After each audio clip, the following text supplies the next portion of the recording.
This is the template creation PowerForm session.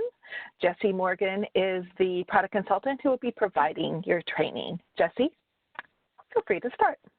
All right, cool. Well, welcome back, everyone. So before I actually dive into getting into all of the various nuances to creating templates and all of the various settings that you'll want to know about, what I like to do is just give a very, very broad brushstroke kind of view, just so conceptually you can kind of see where we're going today. So what I'm going to do here is I'm going to create a quick template. And again, we're going to come back to all these steps, so don't worry, you're not missing anything. We're going to come right back to this. I just want to show you very quick and dirty within the next 5 minutes how templates can be used. So again, you understand kind of what we're doing today. So I'll give a template a name. And just like an envelope, I then follow some of the same steps that we went through in the DocuSign 101. Because a template is going to be a reusable asset in DocuSign, what we call a DocuSign template. But essentially, it's a reusable envelope so that you can quickly create your envelope transactions by using your template instead of having to go through all of these manual steps every single time. So essentially what I'm doing is I'm setting up my envelope in advance right now. So let me just upload a form here. Add my signers to it.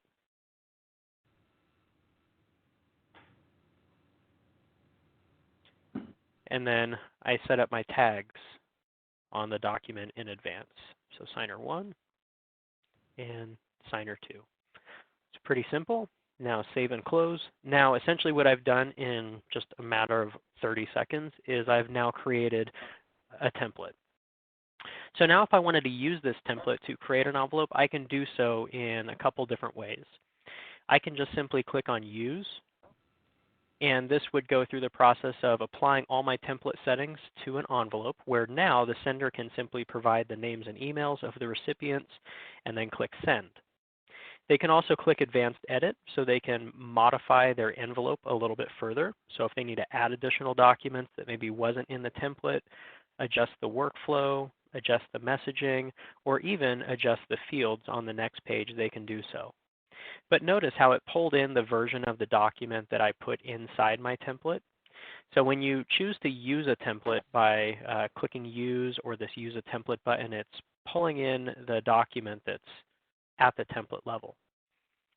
But another way to show you, just to give you some flavors and ideas of how templates can be used, you can also overlay a template on top of a custom document. So what I mean by that is if we go to New, Send an Envelope, I'm going to upload a completely different form that's totally different than what I built with the template.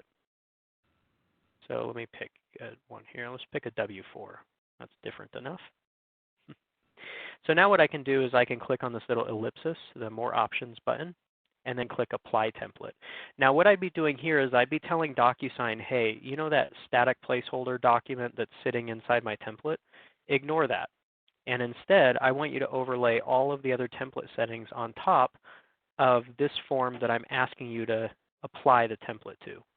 So this is a W4, completely different than the document I built using the template, but yet I'm going to choose that NDA template, click Apply, and you'll see that it kept it as my W4 document, but it set up that same workflow that I had in that template that I just built.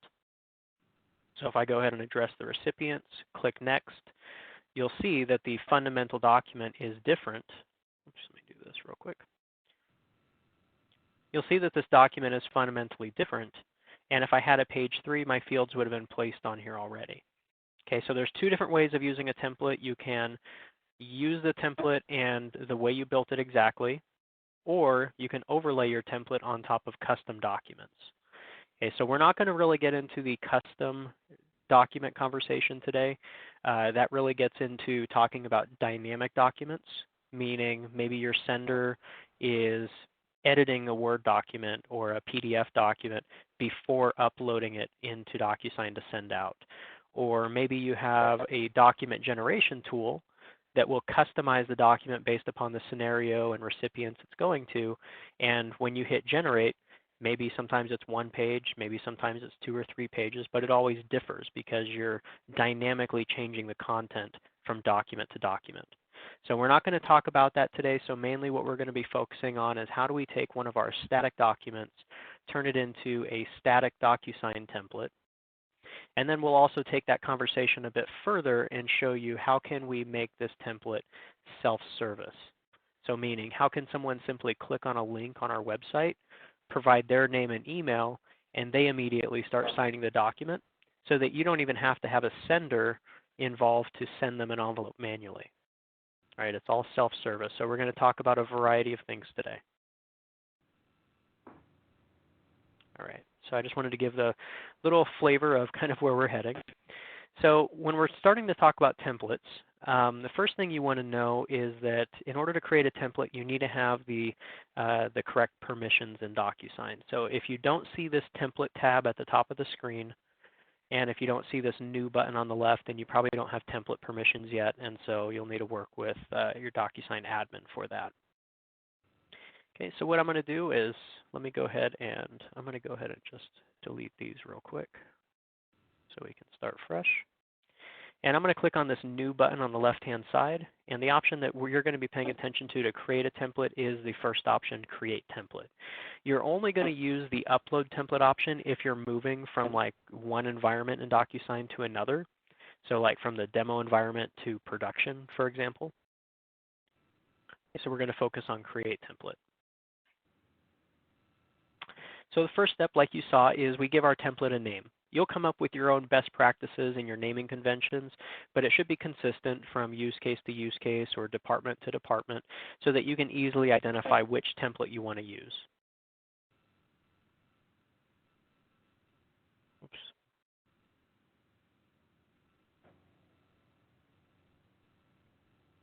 Are there any sort now, I'm sorry, was there a question? Restrictions as far as characters that we can or can't use or links or anything like that? That's a good question. It might be 1,000 characters. Okay. I wouldn't go beyond this line over here because then it's going to be a little bit more difficult for users to pick a template, especially if the most important part of the naming convention is at the end here. It might cut it off in the other view. Yeah, so usually I see something like department name and then whatever the use case is. Okay. Yeah, good question. As far as special characters, I'd have to double check. I would just use standard characters. I mean, you can use commas and periods, but as far as like asterisks and dollar signs, you might want to be careful with those. But I can double check and see as well. Okay. Okay. Template description here is optional, but it is useful. So if you build out your template to accommodate for a special workflow, or maybe you sometimes have a lot of versioning control with your documents, maybe it's good to put a note in here as to what version of the document you have loaded in the template. These description notes are really intended for if you have admins or other fellow template creators that might need to update or manage your template while you're out of the office perhaps. So it's always good to have notes in there, maybe what not to change or the last thing you changed on there, just anything that could be helpful. And then just like an envelope, we go ahead and add our document. So let me go ahead and click Upload. And let me find a good form here.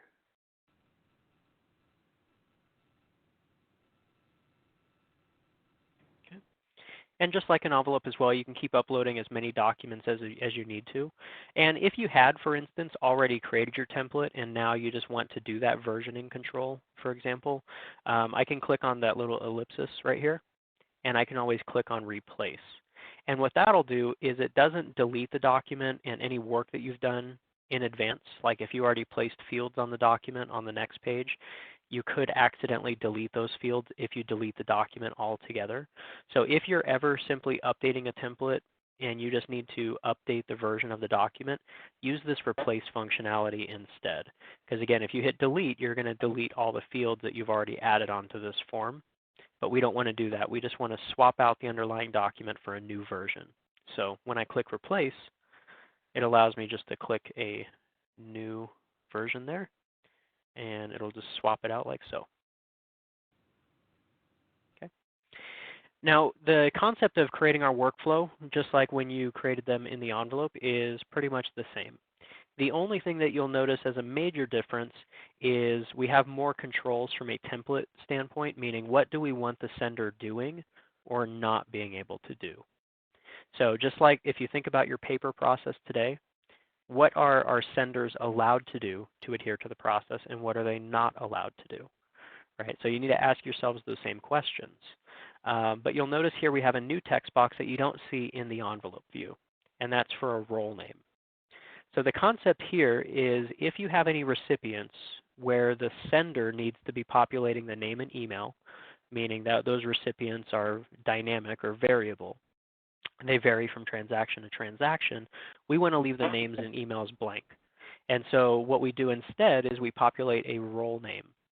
So the role name is kind of a visual prompt for the sender to know what name and email needs to go in this spot for which recipient.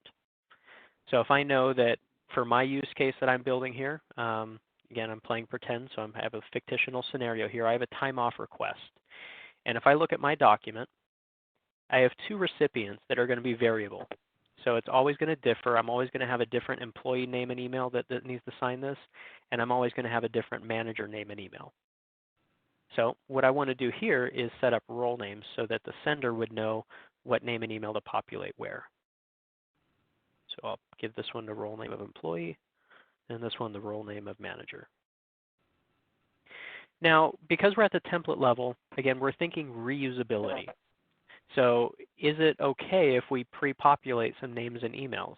And that would be a question you can ask yourselves. Most of the time, no, if you want your senders populating it for the correct person for that specific transaction.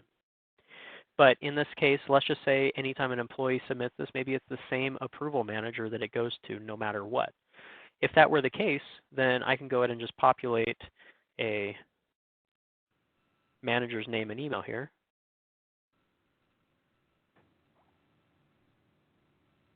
And that way, when this template is used, this name and email is automatically pre-populated. And it's just one less step that the sender has to do.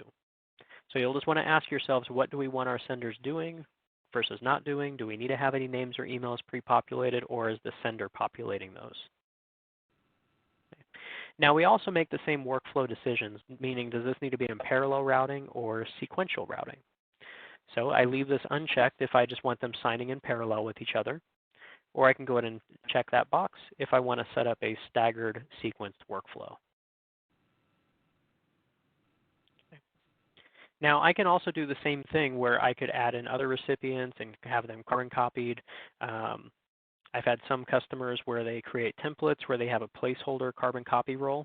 And if it's needed, then the sender will populate the name and email. If it's not, then they'll leave it blank. But we'll talk about that here in just a minute. So let me show you a couple of different examples here, because on DocuSign 101, the other thing that I promised we'd come back to talking about is the different recipient role types here. So let me just add in another recipient in between these two just so we can talk about this.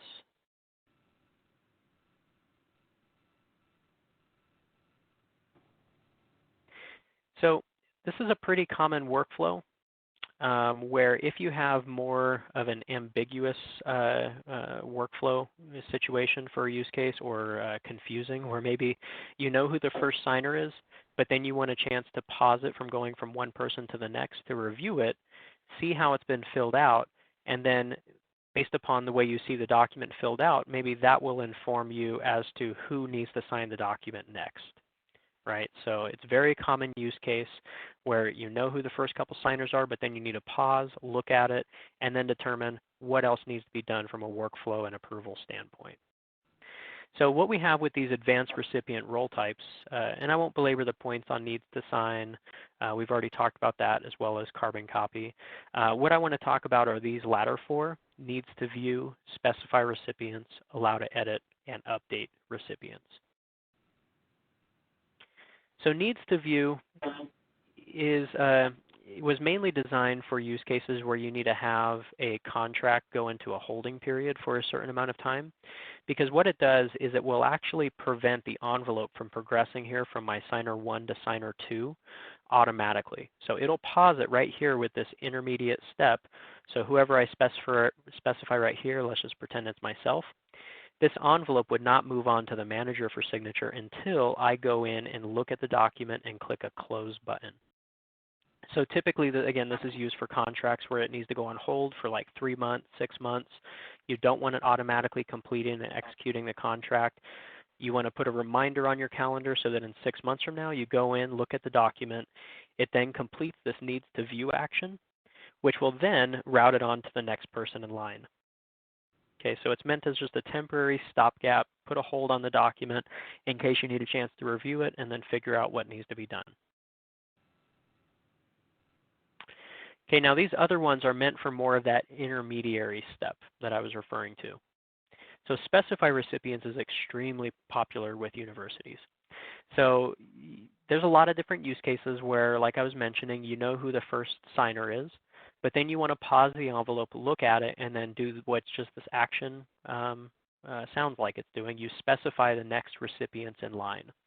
So this allows you as the sender to send out the envelope to just the first recipient and address whoever you want as the specify role, but meaning you can still leave this manager name and email blank because we know that because the way you set this up, you're going to review the document after the employee and then provide those missing details here. Update recipients is similar, but it works in, it assumes that you've provided the name and email for both recipients. And if you look at the document after the employee signs and determine, you know what, I mentioned manager A needs to sign this originally, but now we decided that manager B needs to sign this, it allows you to do just that. You can update recipients from manager A to manager B. And then the last one is allow to edit. This role requires you to have at least sender permissions or above. So you need to be at least a sender in DocuSign or an admin. So you need to have one of those two permissions. Because what you're granting out here is sender correction control. And one of the things that I showed you on the DocuSign 101 session was when an envelope is in process, meaning you've sent it and you don't have all the signatures yet, you as the sender can perform what's called an envelope correction. So if you noticed, oops, I forgot an additional supplemental document, you can go in, correct the envelope, and add an additional document. Maybe you need to remove recipients, edit or add recipients. You can do all those things in the correction mode. And so the way I'm describing it, that's exactly the type of control that you're granting out or allowing right here, is you're allowing someone else to edit this envelope via this allow to edit functionality. So again, it's not editing the document or the data on the document, but it is editing / correcting the envelope itself. Okay, so this workflow would be great if you wanted to look and see how this request was submitted by the employee. And then you can determine, okay, do we still just need that manager's approval? Or maybe based upon how they filled it out, we need 2 other managers' approvals in addition to this person. So then you can add additional recipients in this allow to edit mode. Or maybe you look at it in the opposite and you say, you know what, maybe that manager is no longer needed. Let's just complete this and approve it right away. In this allow to edit mode, you can delete recipients too. Okay, so let me pause right there. I've already gone over quite a bit. Any questions? No, not at the moment. Okay. All right, so then the last thing to take a look at here, let me delete that role there, for recipients is authentication and advanced settings from a template perspective. So remember, our best practice whenever you're sending out envelopes that have documents with PII data, and again, that PII data could be as innocuous as just a full name, a street address, phone number. That's still considered personally identifiable information. So especially when you start sending out documents with social security numbers, bank account numbers, date of births, anything like that, that's definitely PII, and you want to protect it behind some sort of authentication method so that when the recipient gets that email and clicks on the link, we don't just automatically assume that they should be allowed to see it because maybe their email was hacked. So what we want to do is challenge and make sure that whoever clicked on that link is who we want having access to that data. So what you can do here from a template perspective is for access code in particular. is we can go ahead and tick this box where we can say require an access code. So what that means to you now is that the sender would be unable to send to this person without providing the name, email, and an access code. So it makes it so that the sender can't forget applying an access code if you know that we want to guarantee that they secure this transaction anytime this template is used. So that is a best practice. We do recommend at least using the minimum access code for authentication. And did I hear a question? No. Okay. Now, the other thing you can do as well, and it might seem pretty self-explanatory, but I'll mention it anyway, you can add your private messages. So if you have instructions in particular for this recipient that you want them following versus, say, the manager, we can add special instructions that are unique to them only. So we can say, please click to view and sign your time off request. And for the manager, we can say, please approve employees' PTO request or whatever it is. Right? That way it's just less steps that the sender has to type in. Now the last thing is advanced settings right here. So again, you want to come at this from an angle of, it's not that we don't trust the senders that might be using this template, but we just need to think about what can we do to take away steps that the sender has to worry about, or if they see certain settings configurable, should they be worrying about it? And that just adds more time to the thought process that goes into creating an envelope. It also creates more of a chance for error if you give them the more things to click on and change the functionality. So for example, in this use case, if I know that when I receive one of these documents and it's completed, A, I need to have an employee signature. B, I need to have a manager signature. So those two are always required. So then the question becomes, would I want the sender deleting either of these recipients? And if you get back a document without any of these people signed, will it invalidate the workflow? If the answer is yes, it will invalidate the workflow, then why would we let our senders delete this recipient? And the same thing, maybe if we know they need to be a signer, why would we allow our senders to edit the recipient and change them from a signer to a carbon copy? Okay, so again, it's not coming from an angle of we don't trust the other users that might be using this template. It's let's make sure that we take away some options or lock down some options so that the senders don't accidentally click on something that can invalidate your document before it even goes out the door. So for example, I could say, don't allow my sender to edit the recipient, meaning they can't change the type of recipient they are, they can't change any of these advanced settings, and also let's not allow them to delete the recipient if this person is needed in this workflow process.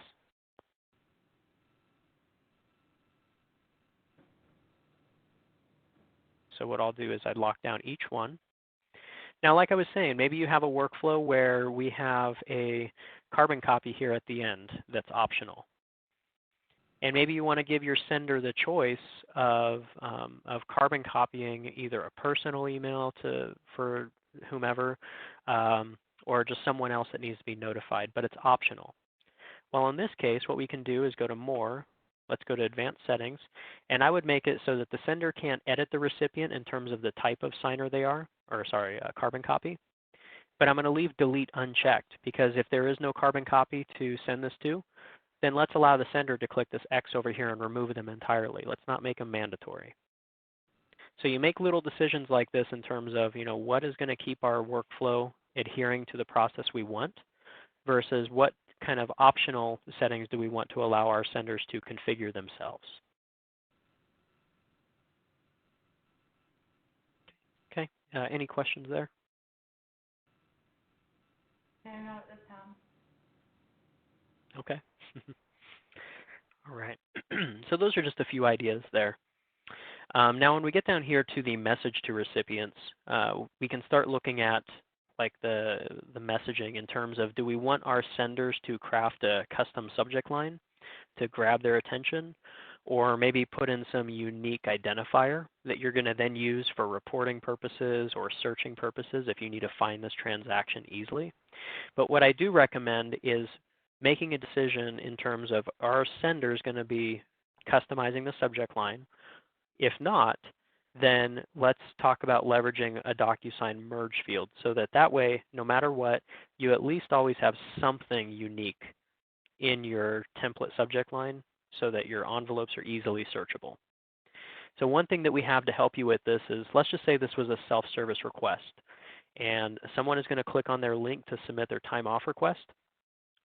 We don't have a sender that can customize the subject line, but I still want to have it unique because as the sender, or if I were an admin on the account and I'm running reports, I want to easily be able to differentiate between transaction to transaction, and the way we do that is by envelope name, which is i.e. the subject line in your email message. So if I say time off request 4, what I can use is a merge field here if I click on this little gray arrow. And you'll notice that it pulled down the role names for my recipients, so employee, manager, and carbon copy. Same role names that I put up here in my recipients. So what this means is that for the employee, any full name that's put in here into the name field, if I clicked on this merge field for employee's name, you see it's wrapped in square brackets. What would happen now is whatever name we populate for the employee, it's going to automatically push that into the subject line. So just add some uniqueness just immediately, which is especially important for power forms, which we're going to go there in a little bit, talking about that self-service aspect. Okay, and then of course we can have our custom message here. And then advanced options, we go to edit. And same thing we talked about in envelopes is we want to decide what sort of privileges do we want the recipient having. So do we want to give them the capability of printing and signing on paper and essentially bypassing electronic signature, or do we want to take that option away and force them to sign electronically?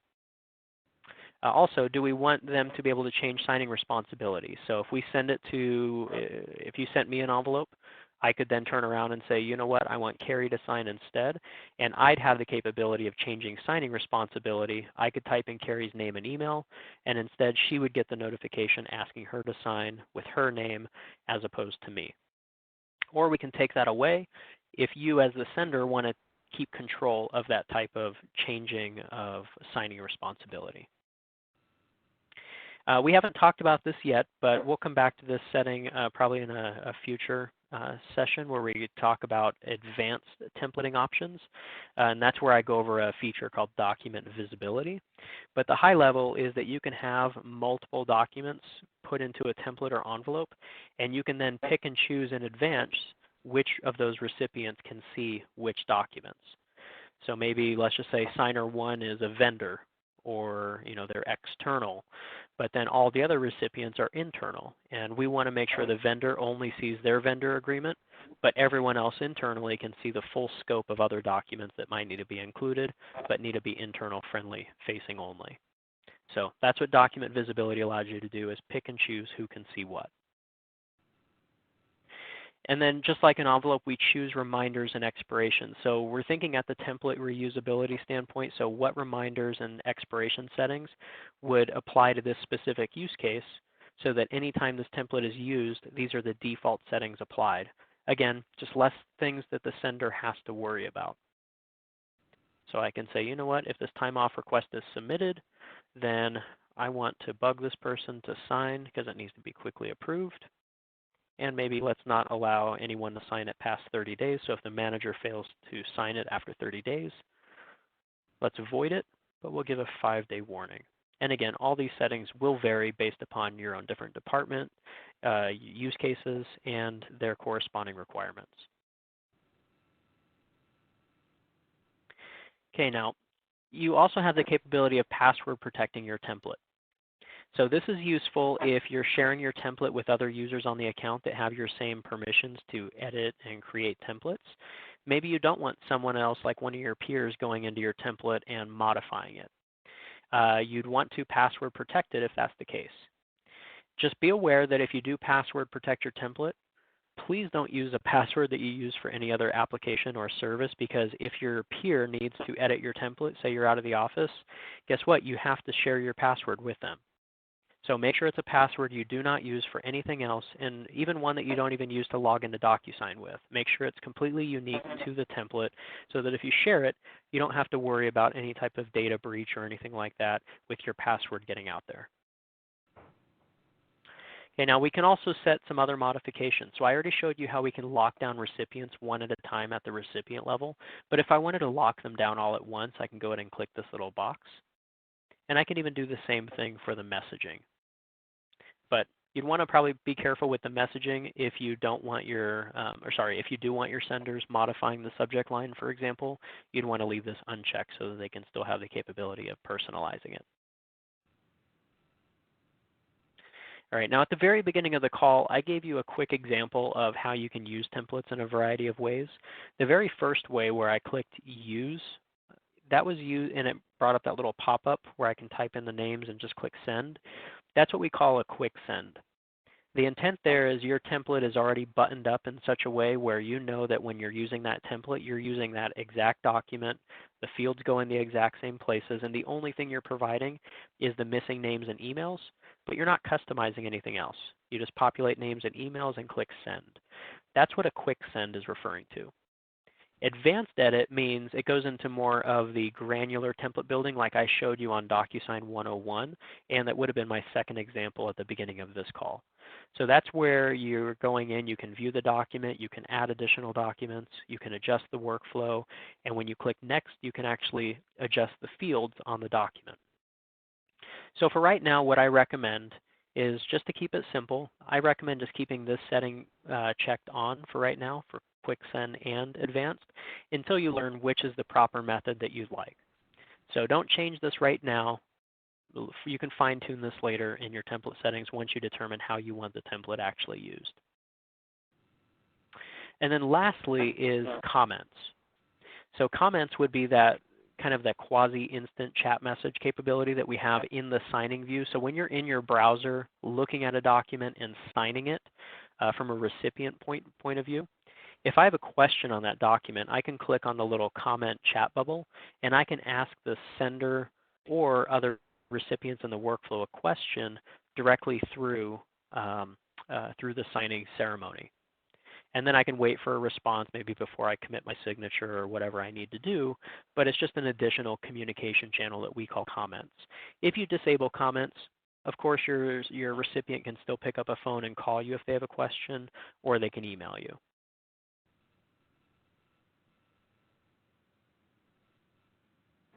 Okay, so now we go to the next screen. And before I advance to the next screen, just a last check. Any questions on anything we went over here? Documents, recipients, messaging, advanced options? Sounds good. Okay. All right, so now we're thinking about field placement, and the process is still the same as you'd imagine from the DocuSign 101 envelope process. We're essentially tagging the document by role name instead of by name and email like you do at the envelope level. So when I click in this drop-down, you can see my two different recipient role names, which in my opinion is a little bit more clear in terms of who the fields are placed for. So in my use case, the majority of these fields are going to be filled out by the employee, and then I'm only going to have the manager countersigning. So I can go ahead and start placing fields here in just a minute. But just remember that we do have these color-coded. So if I wanted to place a signature for the employee, I click on the employee's name in the upper left, drag over signature. Any other fields that might be needed, we're going to go down the list much more granularly though. And then if I need one for the manager, I click on the manager role name, and then I drag over the blue field. Okay, so it's all color-coded, and you only see the colors here in this view just to help you organize and see which fields are assigned to whom. Okay, so let's walk through all of these different fields together. We'll go in order, and I'll probably skip around on my document just so we can talk about them. So signature initials work the same in that when the user clicks on it, they're going to adopt their set of initials or their full signature. And you can click on this field either or, and you can make it optional if you wanted it to be an optional signature or make it required. And over here on the right, I can also change who this field is assigned to. So if I had accidentally placed it over here for the wrong recipient, I can go ahead and just come over here, click on this drop-down menu, and I could change it to the other recipient that I originally needed it for.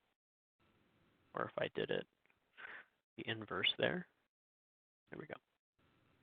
And you can also scale it down. So if you need the signature not overlapping existing text on your form, this would make it a really small signature image. But remember, you are going to have that full audit trail if you need to inspect the signature in a larger size or see who actually signed it. Now, we also have a stamp field. Stamp is useful if you want someone to, you'll still have a real person clicking on a link to review the document and provide approval, but what you'd have ending up at this location is not an image of their signature. What it would be instead is an image that they're using as a stamp so that visually you can see that yes, it was approved by someone through an electronic signing ceremony. It just wouldn't have their actual name. So think of like how a notary situation works, where you go and you have a notary, they approve it, they stamp it with that seal. Similar concept. This isn't a notarizing feature, but I just wanted to give you a visual to kind of understand what would be left there is whatever image that you decide to upload and stamp on the form. And then date signed. Date signed, name, and email, all three of these are merge fields.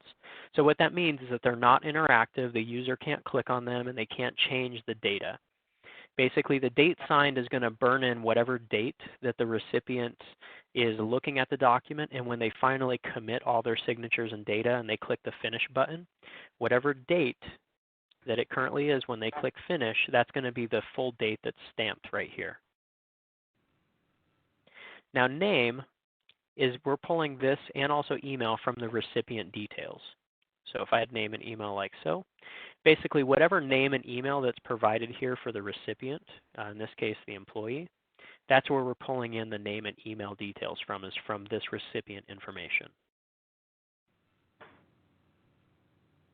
Okay. So let me go to just add a couple of these here as we go along. Okay. So then we also have company and title. Company and title are quasi-merge fields, meaning that if that signer has signed a document with DocuSign in the past and they've filled out company and title, and if we know that information, we'll pre-populate it, but they are going to be fillable text boxes. So if we don't know it, it's just going to be a blank text box that you can choose if you want it being required or optional, but they'd be able to type in their company name and job title. And then we get into all of the fun fields. So these are ones that you'll use to pretty much build any form you need. Text boxes are extremely popular, and we're going to talk about this one here right now. Okay. So we're going to be going over all the properties over here on the right-hand side, and then we're going to also talk about how you can create reusable fields that you have fully customized in advance. So kind of alluding to that real quick, over here on the far left, you've probably noticed we have these little grayed out icons. The first menu we're on, where we see all of these fields, is our standard fields menu, which is titled up here at the top. Now if you click on the little gray icon right below it, looks like a little tool wrench. That takes you to custom fields. So what we're going to be doing is we're going to be creating fields that are fully customized with a unique font, validation rules, some naming conventions, tooltips, everything that you wouldn't want a sender having to remember to do or know how to do. We can do that in advance and resave those fields. So if you have other templates that need to use those fields or other envelopes, again, you don't have to reinvent the wheel for every template. You can just start dragging and dropping from your custom fields as time goes on and as you're building out custom fields. So I'm going to show you how to create those as well. But whenever I drag over a brand new field from the standard fields menu, I am having to customize it from scratch every time. So just be aware of that. So over on the right-hand side, if I have a field selected, I get this property menu that pops open. And if I click off of it, it goes away. But clicking back onto it, what I want to walk through is a lot of these various field properties for you. So of course, you can use read-only. Or you can make it optional as well. But read-only would only be useful if you are pre-populating any data here in the add text field, or if you have an integration that's pre-populating data If you choose read only, then the recipient would not be able to interact with that data. It would just be burned on the document however you've pre-populated it. Okay. Now the other thing to take a look at here is the formatting and the add text as well, specifically this character limit. So if I just leave this field as is, you'll notice I'm allowing up to 4,000 characters and I don't have a fixed width. So what's going to happen is this user, if they kept typing into this text box would auto expand, and as you can see, it could overlap this other data that I have to the right. And it could even spill off to the end of the page because there's just not enough room in this field to accommodate 4,000 characters. So what I do recommend is using the character limit and formatting the fixed width in conjunction with each other. So for example, if I know that this field won't accommodate any more data out to the right than about this amount without starting to overlap the department data, then I want to set a fixed width so it doesn't auto expand any further than that. And then I also want to ask myself, well, that text box isn't large enough to accommodate 4,000 characters, so how many realistically do we want to allow? You know, does our employee ID format call for 9 characters or 12 characters, whatever it might be? Make sure you set that limit as well. Okay. Now, if you were pre-populating data, so let's just say, for instance, I have a field up here that is needing to be for like social security numbers. Say it's like the last 4 of the social or something, but I'll just put in a full social. Okay, so I have this field with the social in there. If I want the real data being accessible through DocuSign, whether it's a data export or through an integration, you can do that. But on the PDF that you might be sharing with other people, maybe you want to have that data masked. And what you can do is hide it with asterisk. So when we click here, you can see the real data still exists, but we're just masking it behind asterisks on the document itself, so no one could see the real value with their naked eye. Okay. All right, let me collapse these. And let's do this. Okay. So now the next thing that you want to do, and I already mentioned this in the envelope DocuSign 101, but take note of this if you are taking notes because you'll want to write this down as a best practice. Data labels. Always, always, always apply data labels to all of your fields anytime you create anytime you create a template.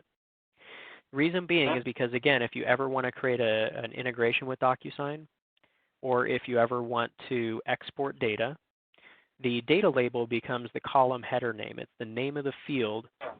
So it gives you context as to what data that you're seeing. So we'd pass you the data label of the field, which is, again, the name, and anything that's filled out in the field, that would be the value. So that way you have context in terms of what was the value that the signer typed in and which field was that for. As you can see, we give you a randomly generated data label that is extremely ugly and it's very hard to interpret. It doesn't make any sense if you're trying to write an integration or export things. It's also crucial if you ever want to set up things like conditional logic, formulas, or even if you want to do that bulk sending where you upload a spreadsheet and you do kind of like a mass mailer in DocuSign, sending out like 1,000 envelopes at once. You have to have data labels if you want to merge in data from your spreadsheet into an envelope and have it pre-populated.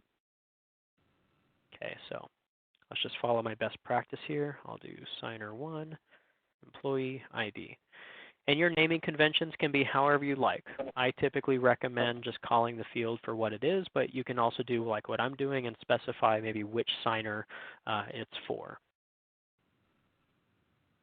Now under tooltip, and actually I'll do this. I'll just make an employee ID. And then under tooltip, this is going to be what's read by screen readers, or if the user has clicked into the field and hovered over it. These are going to be the little brief blurb of instructions that are presented right above the field. So you can get a little bit more verbose here and say, please enter your 12-digit employee ID. Okay. Now under validation, this is where we can also choose some different formats. So we can't reformat what's been typed into the field, but what we can do is validate that what's been typed in is in the format you want. And if it is, let them pass and proceed with finishing signing.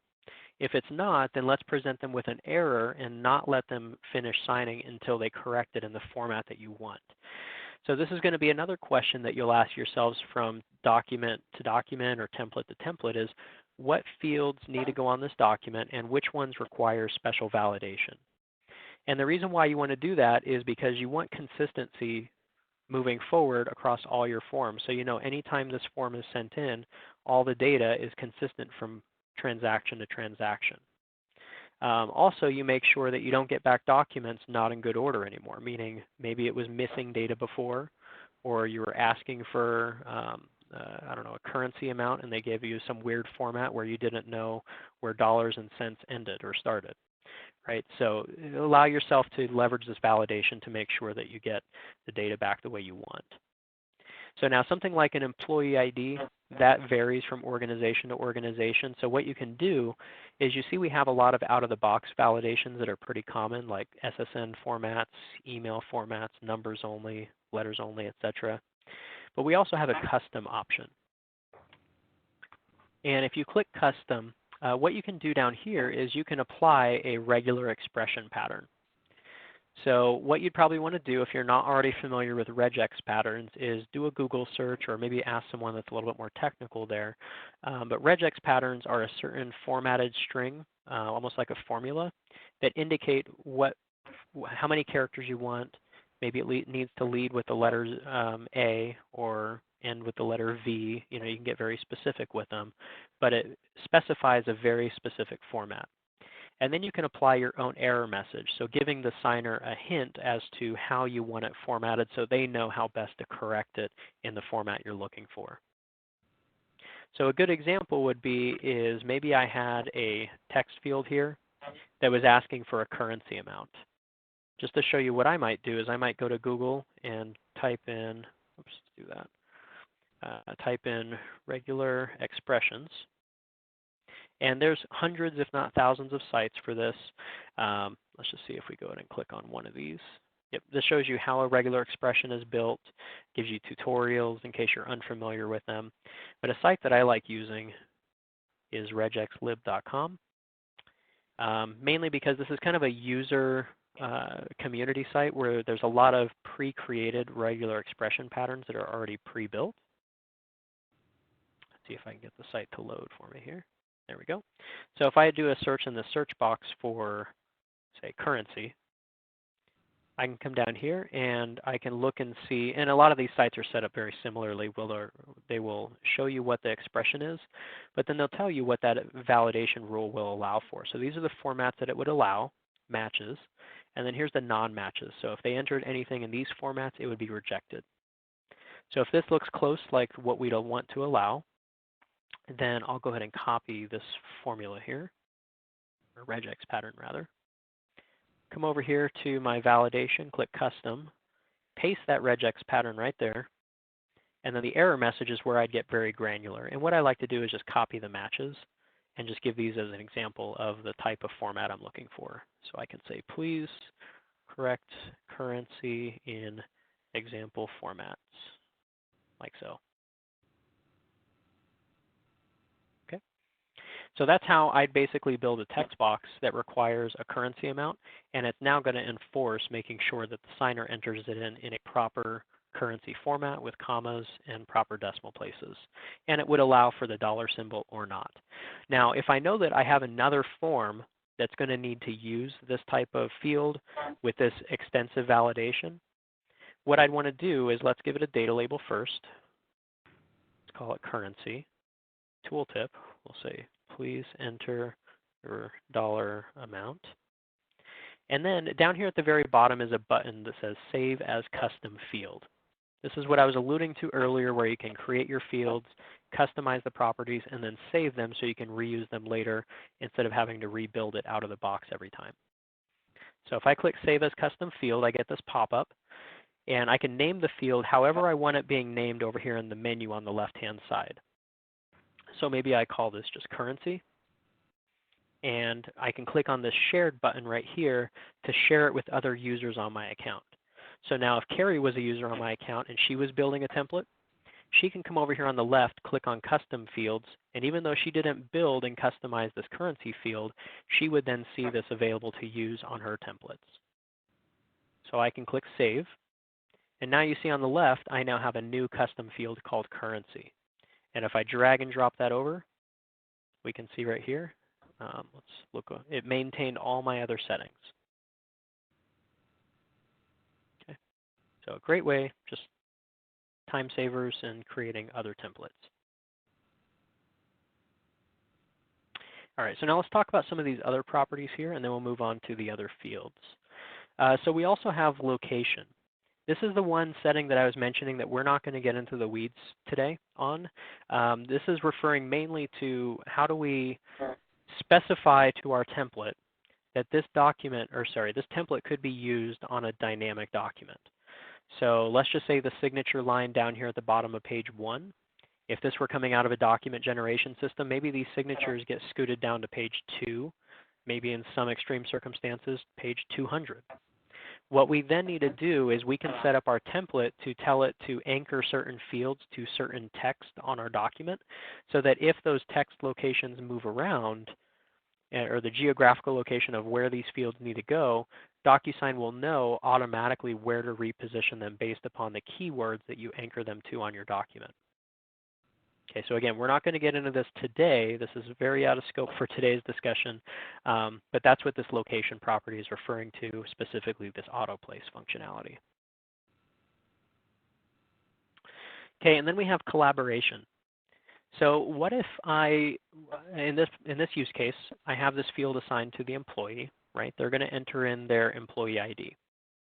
But what if when the manager is reviewing it, even though the manager is not entering any of this data, what if they notice a mistake, such as the employee ID, and they need to correct it? You can use collaboration for that, but the caveat with collaboration is this setting cannot be used on any fields on a template that's going to be used for a power form. Okay, it can introduce some workflow problems. It wasn't really designed for self-service. So if you have any templates, though, where you know senders are going to be manually sending these envelopes, then collaboration you can definitely consider. And we can help you through kind of vetting out whether or not it would be ideal for certain use cases or not. But what collaboration allows you to do is, just as it sounds, we can collaborate on fields, meaning you can have other people in the workflow edit each other's fields and data. So in this workflow, if I choose enable collaboration on this field, what this means is that even though this recipient up here, the employee, is going to be the primary person filling this out, what this means is that I'm allowing any other recipient that's in the workflow to be allowed to click into that field and change whatever value that the employee entered there. So if they made a mistake, maybe they forgot a letter or a character, they can go ahead and modify that and change it. Now, changes require initials. What this means is that if, say, signer 2, my manager, changed what the employee entered into this text box, it would then have to go backwards to the first person that this field was assigned to and get their approval by putting their initials in the margin of the document. This can introduce some workflow, some document messiness if you have, a lot more signers involved, and you could end up with 5, 6, 20 stacks of approval initials here in the margin. It all depends on how many recipients were in between from the time the data was first entered and who made the change downstream. Because as you can see, this is an all or nothing setting. You can't pick and choose which recipients can collaborate. It's either all on or all off. So any recipient can collaborate if you turn it on. And then we can also make it a required field for all signers. Remember, we're making it required or optional for the principal person that you're assigning it to. But this down here is referring to the collaborators. So those that don't have this field assigned to them, you're allowing them to go in and edit the data. So the question here is, do we want to make it required? So can the manager in this example erase the employee ID and leave it blank?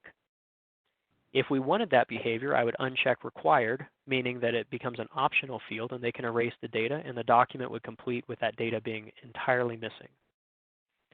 If it's mandatory and we want to make sure we get a document back with that in there, then what I want to do is I'm still allowing the manager to erase what the employee entered here, but they can't just leave it blank. They have to replace it with something because that's the behavior of a required field. You have to populate something into it.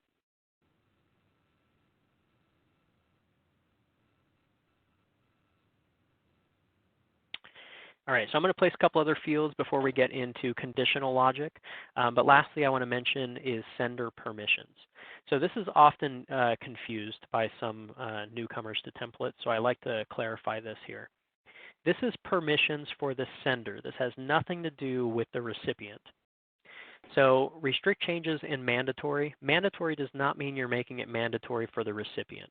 That's up here up above where we're making it a required field for this recipient employee. Okay, mandatory means from a sender standpoint, when I'm in this view and I haven't sent the envelope yet, am I allowed to click on a field and delete it?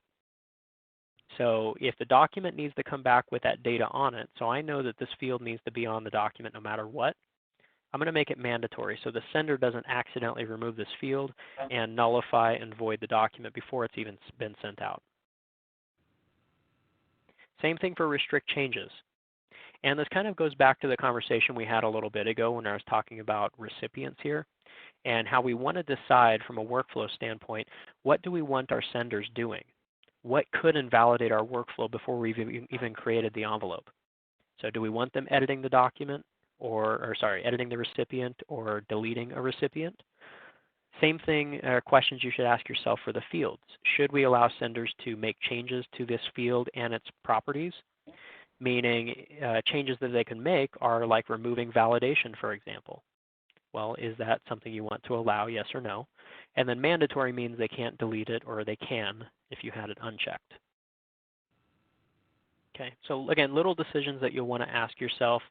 And this might sound like a lot to go through, and it probably is for the first template. But then after that, again, you're saving fields for reuse via custom fields. And you're learning the process that you need to go through in creating your templates. And the nice thing is once you have your template built, for the most part moving forward, you just have template management to do, right? You don't have to keep rebuilding templates. So it is a little bit of work up front to fine tune your documents. But at the end of the day, you're guaranteeing consistency from transaction to transaction. You're getting the data back the way you want. Senders aren't making mistakes. So again, the more time you spend up front vetting out some of these options and customizing your templates, the better off you're going to be in the long run. Okay. So let me pause there now that I've gone through a lot of the various properties over on the right-hand side. Any questions about anything I covered, whether it's collaboration, validation, etc.? No, not at this time. Okay, perfect. All right, so let's look at some of these other fields then, and then I'm going to show you formulas and conditional logic. So we have text boxes, check boxes and radio buttons. I'll come back to drop downs here in a minute. The differences between checkboxes and radios really is based upon how you want your user making selections. So for example, right here, please specify the type of leave, PTO, vacation, jury duty. Well, if I use checkboxes, you see I drag one over, it's one at a time. So I would give each checkbox a unique label so that if I know it was clicked on, we would give you we would tell you whether or not it was checked or unchecked and for which value it was. But if I'm just placing checkboxes like so, checkboxes were designed for multiple selections. So what this would allow the signer to do is they could check all, let's see how many options do I have on here, 7. They could check all 7 options if I used all checkboxes. So if the intent is that you want them to do like a select all that apply or select none that apply, checkboxes would be a great candidate. But if you want to suppress or limit their choices to just picking one out of this group of 7, well, that's when I need to use radio buttons instead. So with the radio button, they come in pairs or groups. So you can see here you automatically get 2.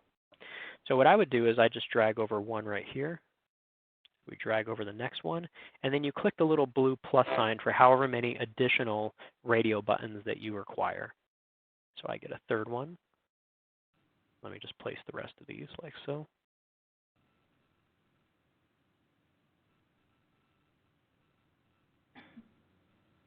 Okay. So now, because they're lassoed together, this is what we call a group of options. And that's why over here on the right, this is the one unique circumstance where you don't have a data label. Instead, you have a group label. Because what we're doing is we're naming this entire group, and then we're going to specify the individual radio button values so that we know which one is selected. So for the group label, I might call type of leave. And then under each radio button is where I'm going to give each a value. And if you get kind of tripped up in terms of which one of these align to which option over here, just click this little checkbox. It'll select the option for you so you can see which one that you're on.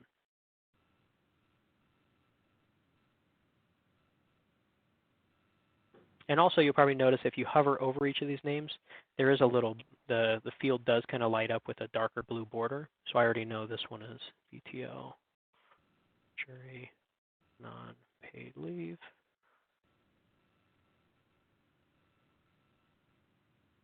Okay. So now that's how I would set up a properly named field for radio buttons. And the way this is going to work now is the signer can only pick one of these choices, not all 7, not 2. They can only pick one out of the group. So that's the fundamental difference between checkboxes and radio buttons. And then we get into drop-down menus. So a very popular drop-down example would be maybe a department name. So if you don't want to get documents back all differing, maybe with different spellings for departments, different abbreviations, again, we're thinking consistency from form to form moving forward. So a drop-down menu is great for that, whether it be a drop-down of states to select from, or department names, use cases, whatever it might be. So over here on the right, we have an Options tab where you're building the list of options for your drop-down menu. So I can either click Add Option however many times I need. So let's just say maybe IT, legal, HR, right? Student services. And if you click the series button, it's just another way of building your list. It all depends on how many options you have. And if you have a pre-created list with all your values separated out by a semicolon, that's what this list here is mainly intended for. So if we add procurement, let's just do finance as well. Then if I come back over to the list option, you can see my other 2 options are added. So you can use these 2 ways interchangeably to build your list, whichever is going to be easiest for you. Okay. And then what I'll do is I'll click Save as Custom Field. Let's change the name up here though. Let's call this Department Dropdown. Let's share the custom field and click Save. And now over here on the left, I have my new department drop-down menu. Drag it over. Again, anything that you have to customize to this extent, I recommend saving as a custom field for reusability. What's the limit on the list? I'm sorry, can someone close to the phone repeat that question for me, please? If somebody, what is the limit on the list? Limit of items in the list? Of custom fields? Of the drop-down. Oh, the list of options in your drop-down menu. I want to say, I believe it's 10,000 characters. I've had some customers with some very, very elaborate, very long drop-down lists, and I haven't run into any hard limits yet. Okay, thank you. You're welcome.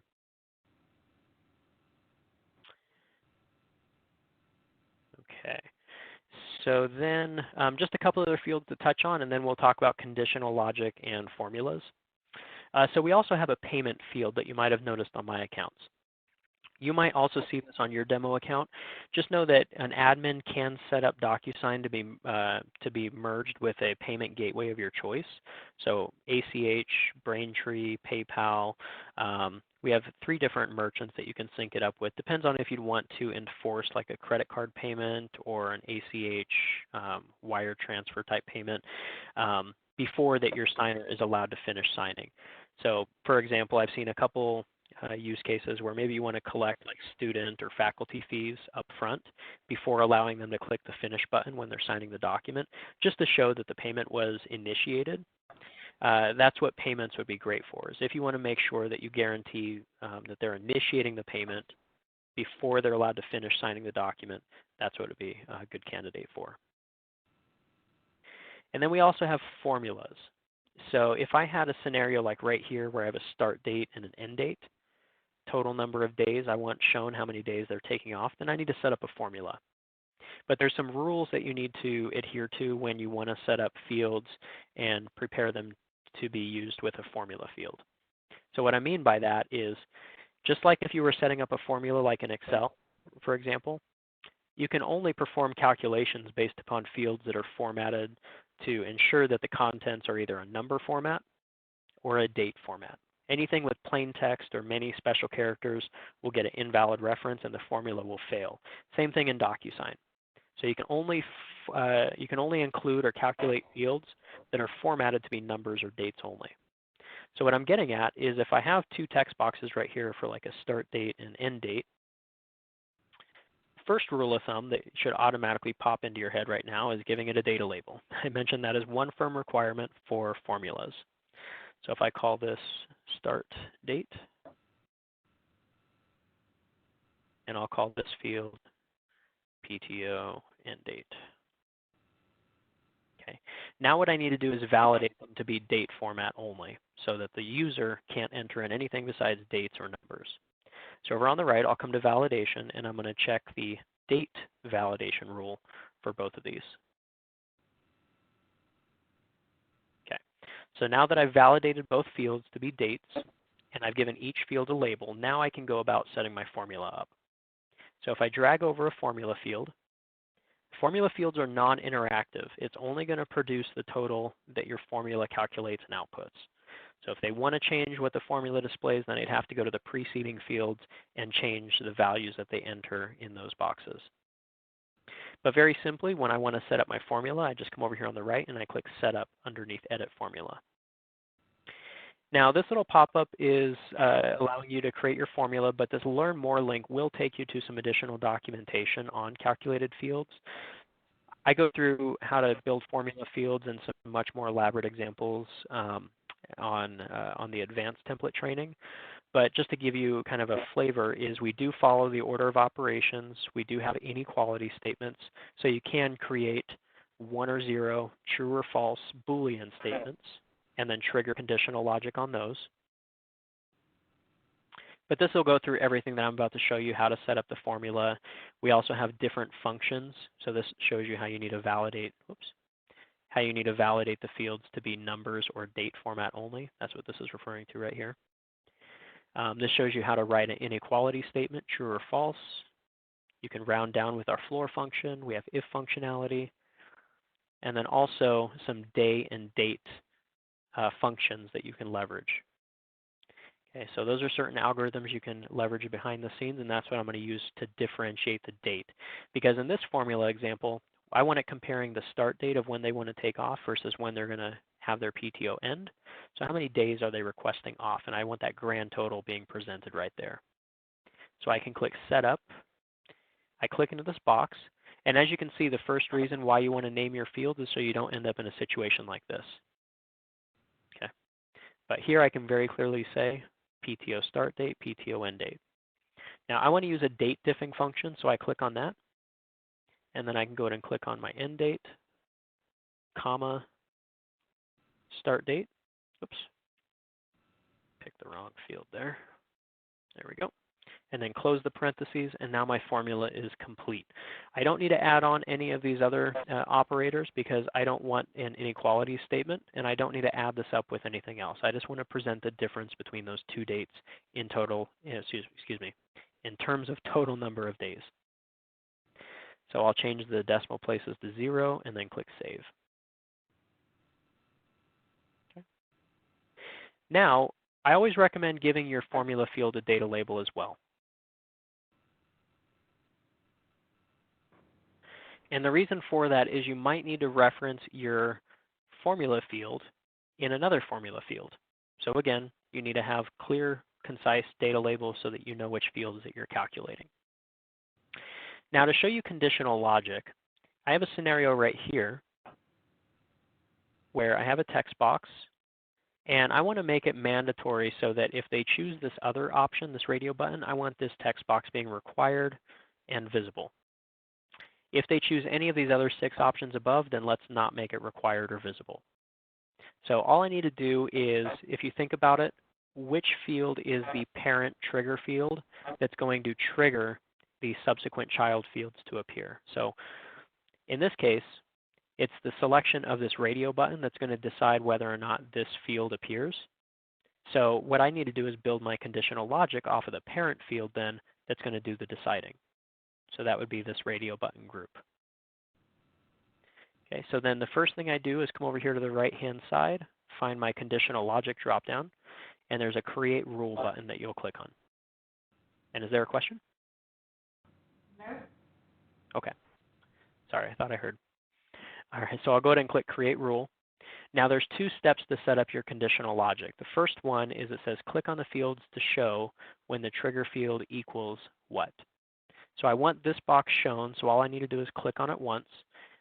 And visually, I've selected it. You can tell because we put these little candy cane stripes through it. Okay, and then up here at the top is when do I want that field shown. So remember, another thing why you want to name your fields is so that you have clear rules that you're setting up. So I only want this box showing up if they click other, so I just need to select the other option and then click done. And now conditional logic is set up, so this field will not be visible or required unless they choose this other option. Okay. All right, so we're getting down here to the remaining fields. We also have attachments. Attachments are great if you want your signer clicking on it and uploading maybe some document that you're requesting. Maybe it's a copy of their driver's license or other identification card. Maybe it's a copy of their transcripts, legal or guardian consent form, whatever it might be.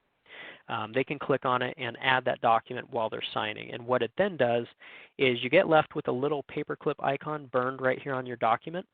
But then anything that they attached would simply be appended on to the end of the documents in your envelope. So the reason why I mentioned that little paperclip is make sure that it's not overlapping text like that might need to be readable. And so make sure that it's sitting over some empty space where you don't mind if it leaves a little mark on your form. And then we have a note field. Note is really useful if you want to add some additional context. So for example, you have like a W-9, an I-9 or a W-4, or any documents that you might not have control over modifying. Or even if you do, maybe you have internal forms where if you need to change something, it might take months to get approved. So let's try not to go down that path. But the note field is great if you want to add additional context for your signer. And the great thing too is that this note field disappears and does not leave a mark on your form whatsoever. So a great example here would be we have an attachment field, but I have no text or instructions on my document telling them what to attach or why I need them to attach something. So if that's the case and you can't update your form with those instructions, you can use a note field because it's temporary. And it's going to give them that clarity and instructions they need without leaving the mark on the form. So what I can do over here under add text is I could add my instructions. So I could say, please upload your transcripts here. If I can type, thanks. And then let's make it stand out so it doesn't look like normal text on the document. Let's make sure that it really grabs their attention. Because remember, it's not going to leave a mark on the form, so why not? So now it'll let them know this is what we're looking for via this attachment field. Again, depends on how verbose you want to get here in your instructions. Okay. And then lastly is let's just say I had like a different scenario here where I needed to have final approver, HR. Okay, they're a signer. Click done. And let's just say for this final approval HR, okay, I need my employee signature on here and I need my manager signature, but I need one other final person to give a final go-ahead. Should this document be voided or should it be completed and move on? That's what this approve and decline button is for. Decline will void the transaction if they click on it, and approve will just automatically finish the signing, and in the audit trail, it's going to show that this individual did electronically sign the document, and now the document would be completed or it would move on to the next person. So even though it doesn't leave a mark on the form, you know that if it advances either to complete status or to the next signer, that they clicked approve. If they click decline, again, it's going to terminate this transaction and void it and stop it in its tracks. Okay, so it's great if you want to get just someone to look at it, electronically approve it without leaving a mark on the form.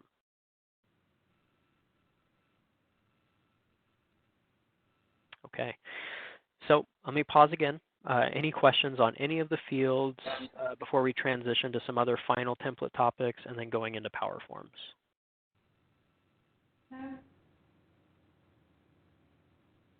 No questions at this time. Okay, perfect. All right, so let me just add a couple more fields here just to pretend my template is complete. Date signed. Okay, now I'll go ahead and save and close. And there, my template is complete. So now, under the Templates tab, some other things that you should know about in terms of template management that you'll, again, just kind of want to know what your options are. So over here on the right, next to my template, I have that drop-down arrow, and I have a lot of different options in terms of what do I need to do with this template. If I click on the template name itself, it takes me to this nice overview screen, kind of what I showed you when you want to track your envelopes.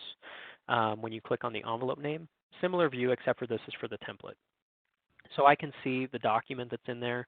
I could see the workflow. So it just gives you a nice big picture without having to go right into editing the template.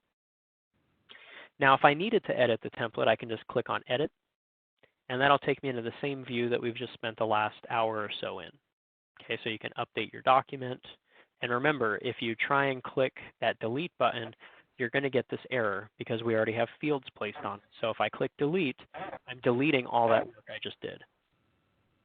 So instead, remember, click on this little ellipse and click Replace if you need to replace the document, but otherwise not have to redo all of your work. Okay, so I'm going to come up here and go to Actions. And then once you've made your changes, you can click Save and Close. In this case, I haven't made any changes, so I'm just going to discard. But I'll still click on the name. Let's come back to these options. So you can also move the template into different folders that you might create, maybe for purposes of sharing templates by folder. You might have, say, a folder for HR or a folder for procurement, or if you want to break up your templates into more granular use cases, you can absolutely do that and then share by folder.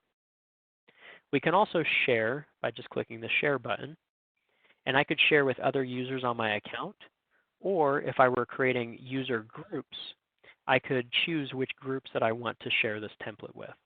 Because remember, by default, the only other people that are going to have access to your template besides yourself are administrators. So if you want others being able to use the template that you built, you'll need to share it with them, or have the admin share it with them. Okay, and then the other things that are pretty cool is you can create a copy. So we can clone this template. So if we need to create a quick variation, I can go ahead and just say create a copy. And essentially it clones my template exactly the way it is.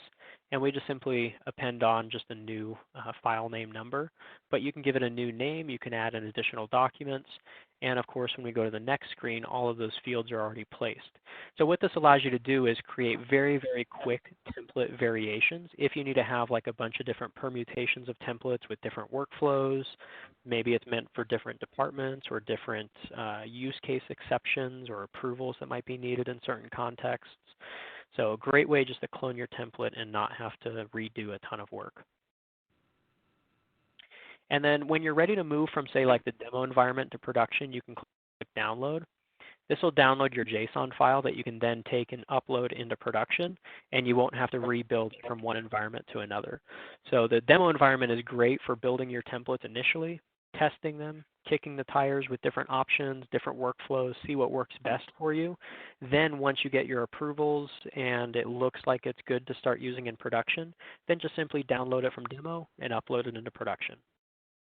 Another popular thing is maybe your templates are a little, could be a little wonky in production, and you might want to download them from there, put them into demo, do your fixes there and testing, and then put it back into production when you're ready. So again, you can approach this vice versa from one environment to another.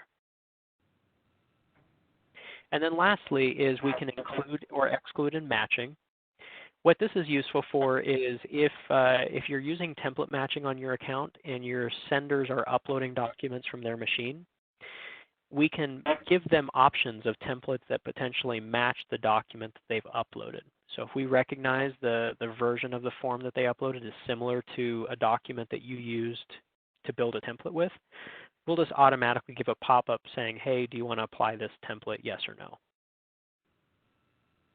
And then we can transfer ownership. This is useful if you wanted to maintain just a proper audit trail.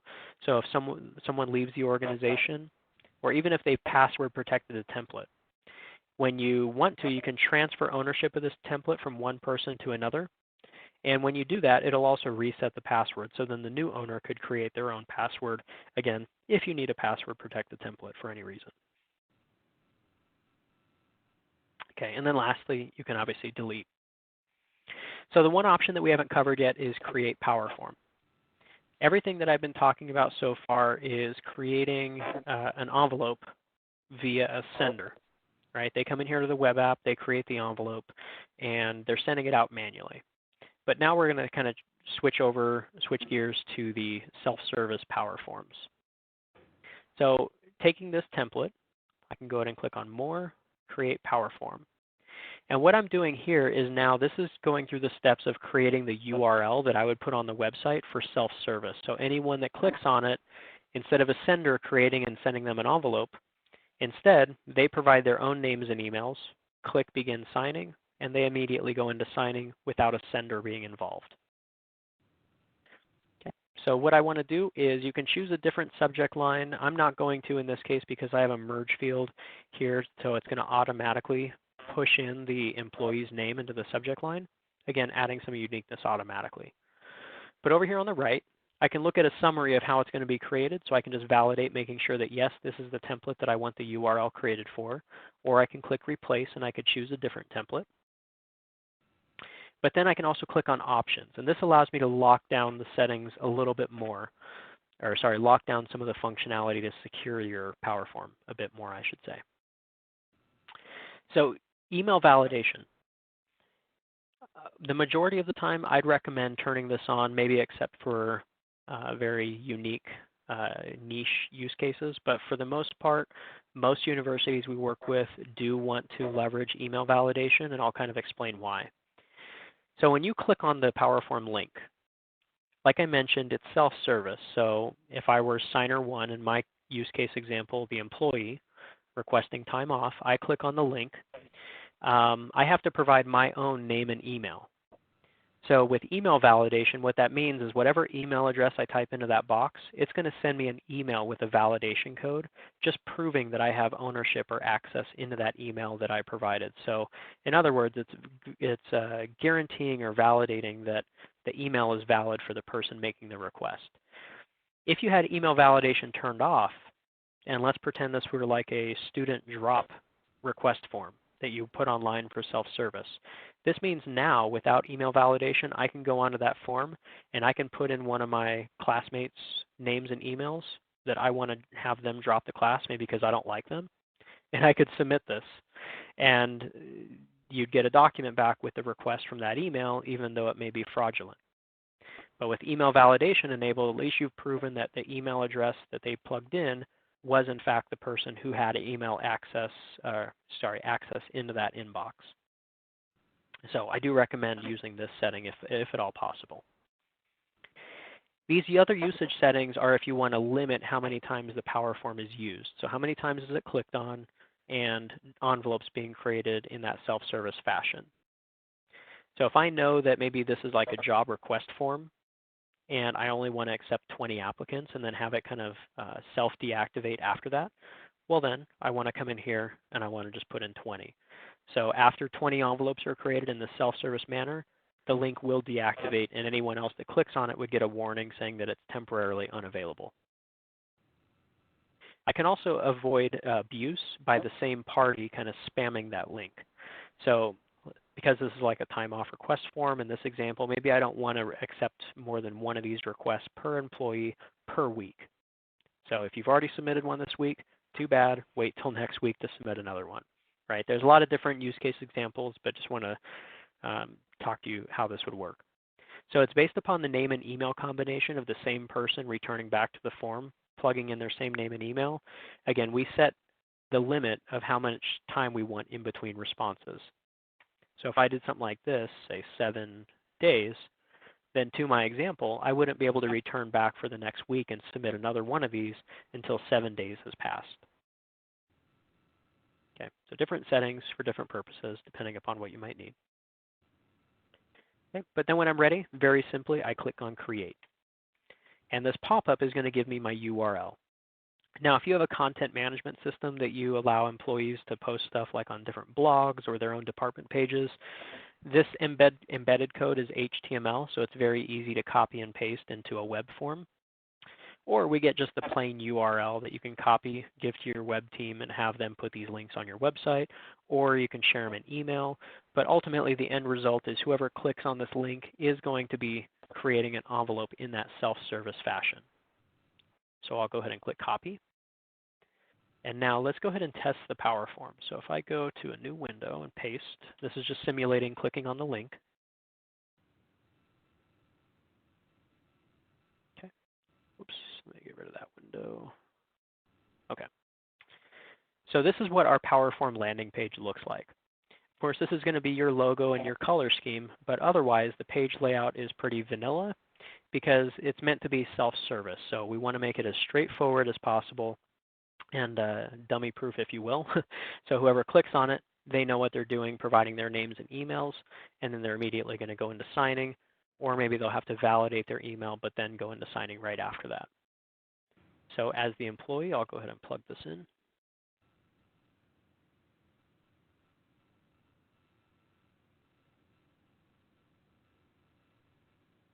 And depending upon how you set up your template workflow, you can see that this page is going to adhere to your workflow rules.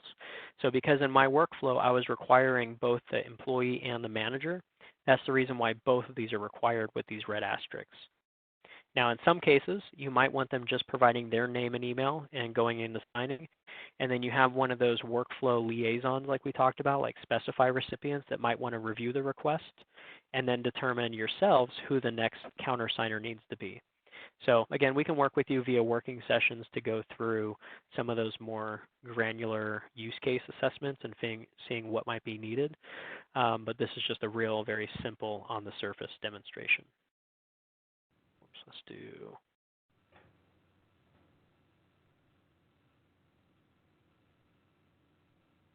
All right, so now I can click Begin Signing. And remember, because I had email validation enabled, it's now going to challenge me to go check my email and prove that I have access to that inbox that I provided. So now I come over here to my email, have this validation code here. Just copy that. Now I can either click Resume Signing, or because I already have the window open in the back, I can just come back here and paste that access code here. Validate. Okay, so now I go through the standard signing process like you've seen like in DocuSign 101 and hopefully should have tested with by now yourselves. But let's just walk through some of the things that we worked on today on this template just so you can see conceptually how it works. So department, here's our different things here. I didn't put a tooltip on the department, so you can see here how if I had a screen reader, this might get a little confusing and ugly in terms of what this is going to read off to me. My start date and end date, I labeled these correctly, so let's just see here. And then here's my formula that's going to output the total. So let's see here, what's today's date? 4/8.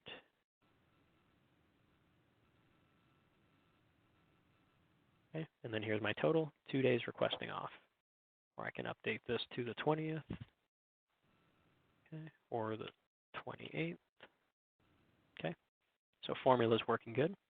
And then let's check the conditional logic. So I select any of these other 6 options, nothing happens. But as soon as I click Other, now the conditional logic kicks in, and now that field is required. Okay, and then here's that attachment field. So I would click on it, and then I can choose to upload a file from my computer.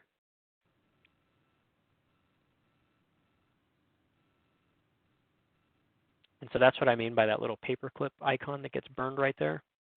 And then here's that additional document that I just uploaded that just gets added on, appended on to the end of the documents.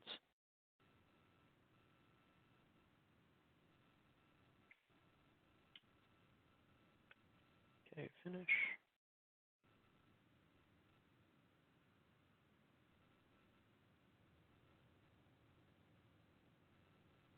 Okay, now let's look at the document here just to show you how the data down here. Remember that note field? I just wanted to quickly demonstrate that it does go away without leaving a mark on your form, but again, you do leave that little paperclip icon, which is why I recommend putting it in a lower margin if possible. So, now the other thing you should know about Power Forms though is notice how, let me get my window aligned again. Notice how the email notification came from my name via DocuSign. So even though I'm saying this is self-service and you don't have a sender going through the manual steps of creating the envelope, you still have an automated sender behind the scenes. So anytime that Power Form link is clicked on and a subsequent envelope is generated through that link, you have a sender name or a user on your account that is going to be listed as the sender of record, if you will, or the owner of that envelope transaction anytime that link is used. So because I was the one that created the Power Form, I now have my name via DocuSign right here for the Power Form. So one thing you might want to be aware of, though, is how to change that if needed. Some universities will create kind of what we call a service account, which is basically just a generic user that you create on the account with a generic email, generic name, so that you affiliate your Power Forms, which are self-service, with that more self-service generic name. Because if I went on the website, clicked on a link, provided my name and email, I wouldn't know who the heck this Jesse person is, right, to expect an email from them. I'm expecting, Valdosta State via DocuSign, right? I'm not expecting this Jesse person. So if you create a generic user or a service account user, over here in our Power Form settings, let me go ahead and close this. In our template, when we scroll all the way to the bottom, now you should see this associated Power Forms section if you created a Power Form. So because I did, if I go over here to Actions, I can then click on Change Sender. Now I only have one sender on this account that I'm currently demonstrating out of, but if I had other users on my account, I could select the user that I want deemed as the sender, so that that envelope is going to be generated under that person's sent items instead of, say, my real name. Okay. And then what you can do is, as admins, you can set up folder sharing, so then you can view the envelopes generated by your generic user. There's a couple different ways to approach that, just depending upon who needs to track these and who needs to gain access. But that's roughly a concept that you should know about, so that if you do get questions like, hey, why is this envelopes or the email notifications coming from my name, it's because you probably forgot to change the sender affiliated with the Power Form.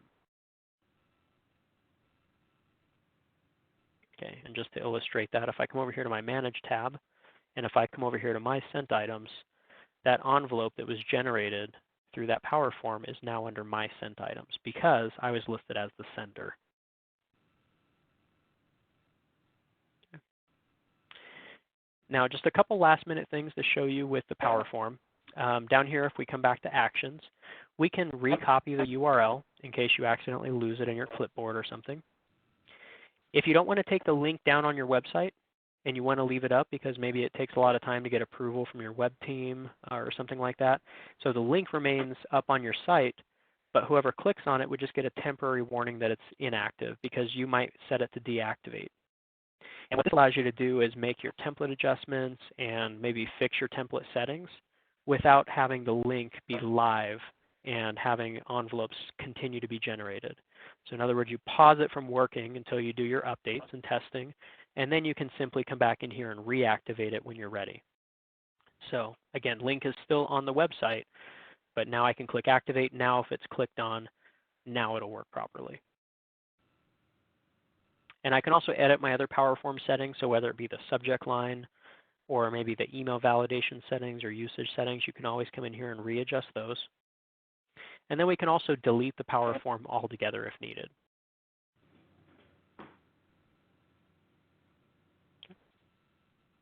All right.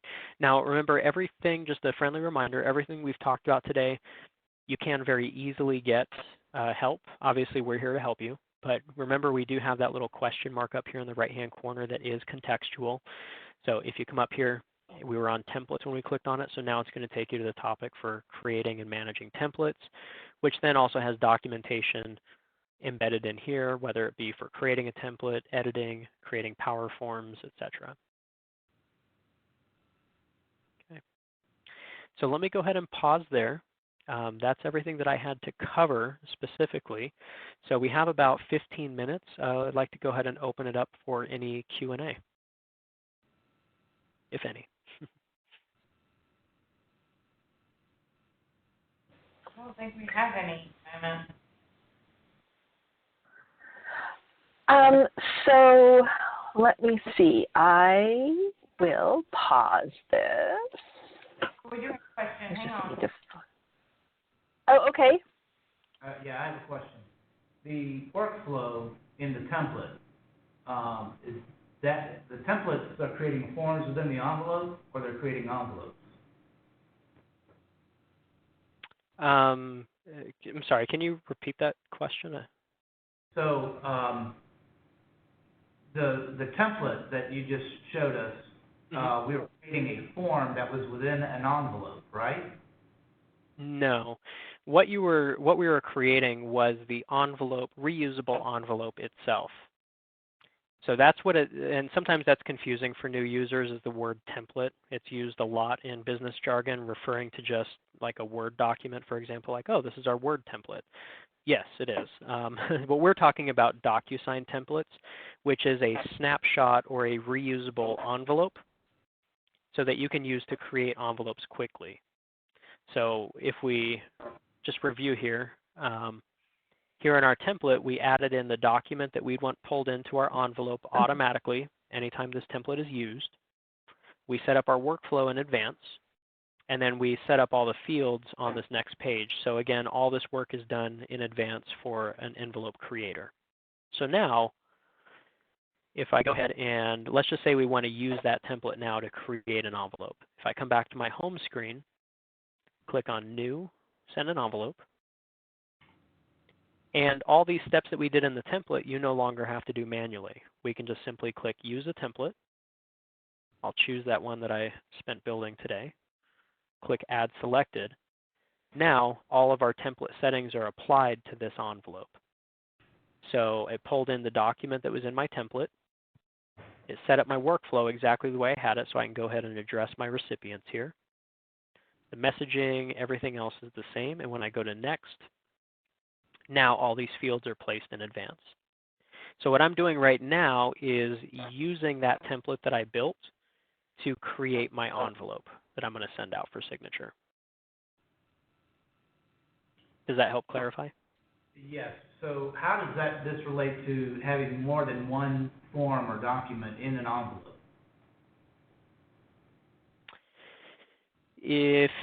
Well, how would the different documents be, or I guess where are the other documents coming from? Would they be in your template? Like, would you want that part of the workflow?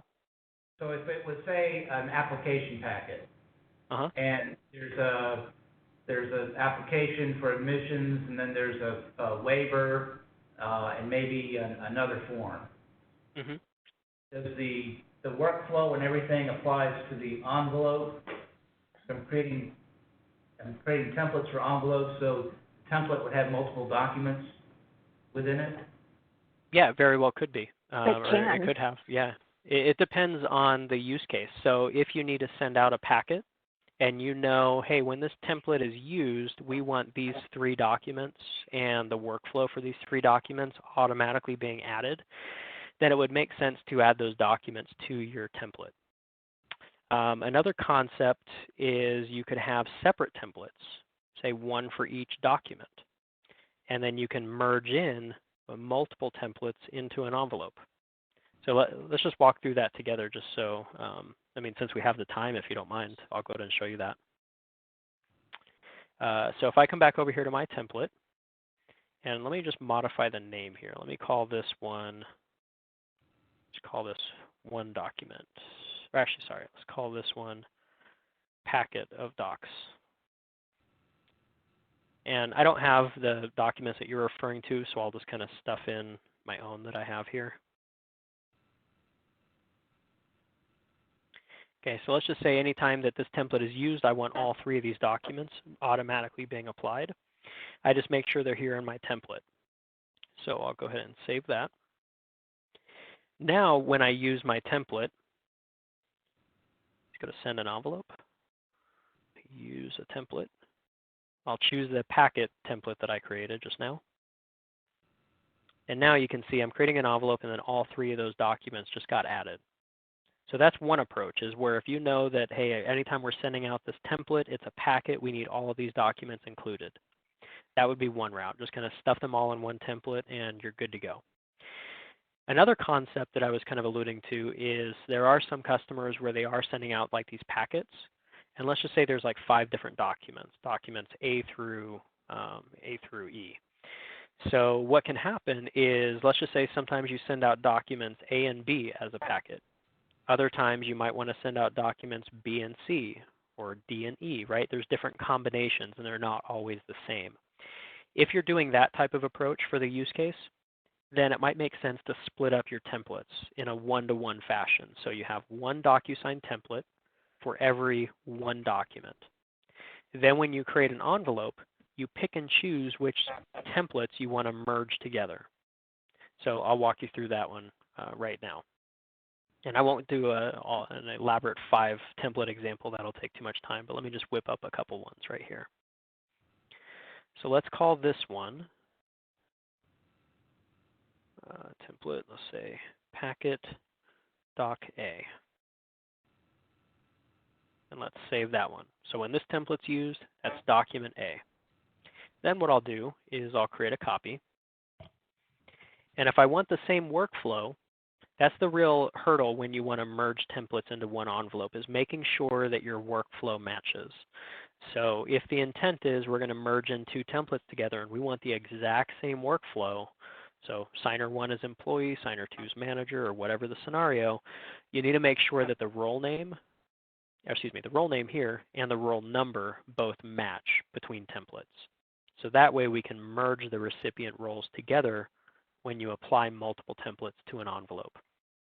So I know that might sound confusing right now. It'll make sense here in just a minute. So if I go ahead and let's just replace this document with something else. And I'm going to call this one Doc B. Come up here and click Save.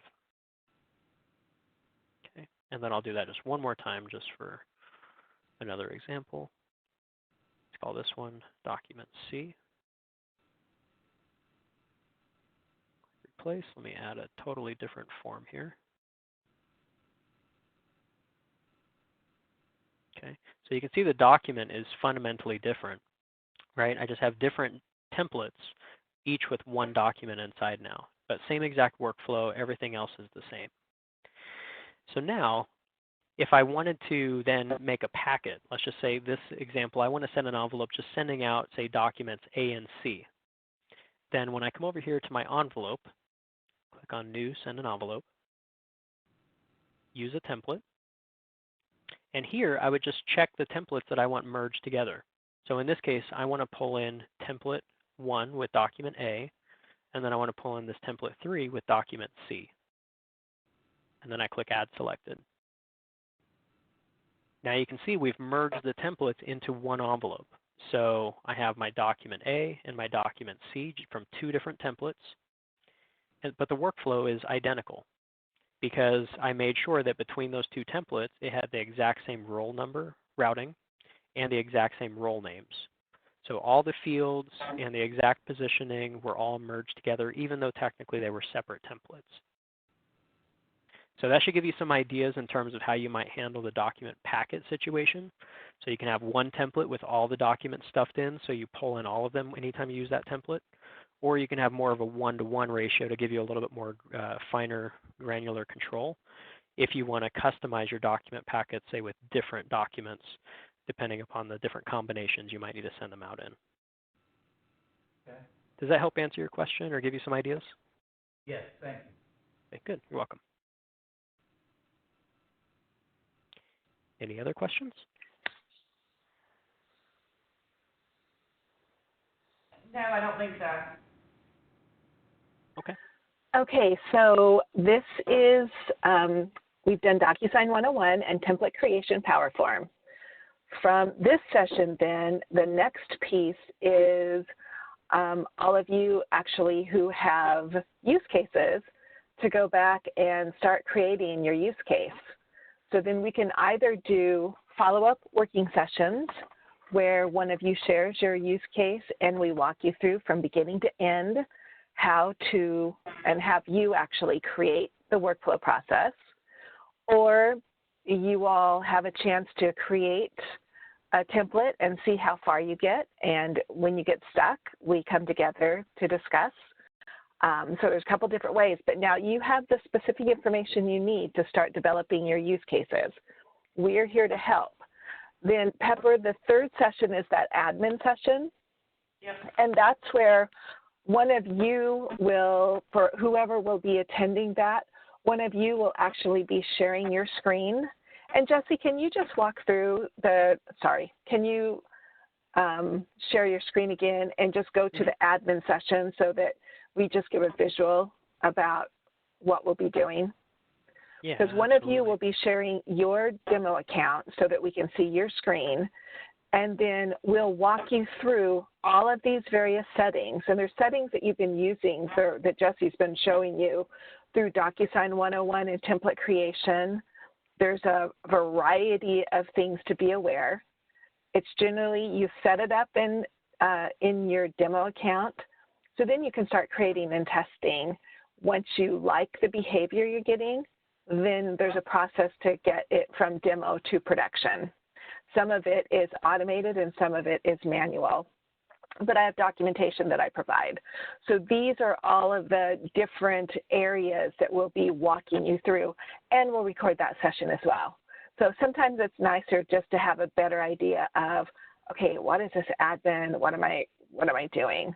So it just covers, it's more for IT and business, because there's a lot of business decisions that you make, as well as just IT type of information. And that's a good point. It doesn't necessarily have to be a technical audience because it's not really intended from like a developer standpoint. The admin session is who is going to be the program manager or managers overseeing DocuSign and its day-to-day use and functionality. So it could be managing your security settings, like your authentication requirements. So if your senders use, say, like the access code, how strict do we want it to be for your recipients? Or your sending settings, like we were looking at some settings today, like allowing sign on paper or allowing them to change signing responsibility. Those are all settings that you can configure here from an administrative standpoint in terms of what your users may or may not be allowed to do, maybe options that are pre-selected or deselected and then locked down. We'll talk about permission sets, user management. So we pretty much go through the whole gamut of all the different settings and how you might want to manage DocuSign. Okay. So just a little sneak preview on the next session and what's entailed. All right.